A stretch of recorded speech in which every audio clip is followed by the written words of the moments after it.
congratulations for National Treasure, the series. Thank you. Thank you so much.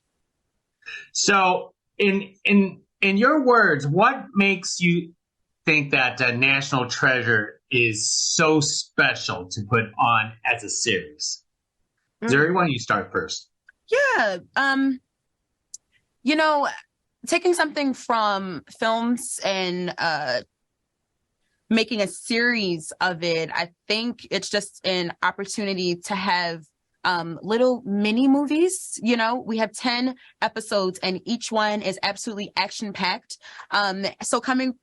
National Treasure is one of the biggest franchises, right? And it's so loved and it has so much action, yet humor. And we combine that with a little bit of flair of our own and make something pretty great, I think.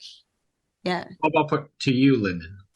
Well, we just have so much real estate now to play with this story. We can really get you invested in these characters. The audience can be in real time with us trying to figure out what's happening. And I know the Wibberleys had always said that they wanted to make a series. There just wasn't really a platform for it. And then Disney Plus came around and it just seemed like a perfect timing in the universe. And they got to really go in and restart this franchise, which I think people have been wanting to see like where this is going to go. And now we're 20 years in the future.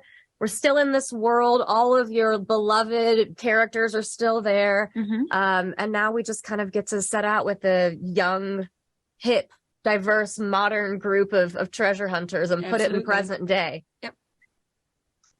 Lyndon, tell us about, playing FBI agent Ross, who, in the National Treasure series, like the FBI seems always to be 2 steps behind. And how is she going to be different for this series? Well, the FBI might be 2 steps behind, but Ross is only half a step behind.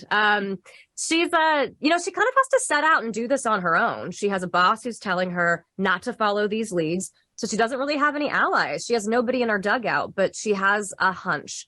And she sees something in these girls and knows that there's more to this story. And so she's just gonna ask for forgiveness and not permission. I thought that was really, really interesting to see. I think being a female agent already, you have to maybe work a little bit harder. That's a very male-driven profession. So for her to just have the chutzpah to be like, yeah, I'm just gonna do it anyway. It makes for a really interesting journey from initially a foil to these kids to an ally. Zuri, we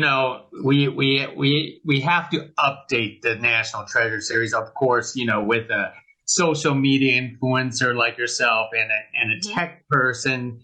Tell us about what you love about Tasha, playing Tasha. And obviously, if I was a social media influencer, I would wear that jacket for my videos. Yes, it is a very fitting, right? But no, I love so many things about Tasha. She is so tech savvy. Like she is literally a genius when it comes to the things that she knows, But in the same realm, like not only is she extremely smart, but she's also always willing to speak her mind. She's very confident and forward. So her working hand in hand with Jess, Tasha really has to come out of herself a bit because she wasn't really a fan of the government nor the FBI. But then Jess comes home one day and she tells her about this thing that happened. So Tasha has to figure out if she wants to help Jess or like keep believing what she believes. But she's always down to help her friend, for sure. Most excellent. Hey, this is a wonderful conversation with the both of you. I found it funny that FBI or not FBI, that they paired you both in the same. Yeah. Well, yeah, but again, like we have it's a yin to each other's yang thing in the series, and we end up changing each other. So it's actually quite fitting that they put us together. It is fitting. Yeah, you'll find out later why, I think we will. Thank you very much. Thank you so much.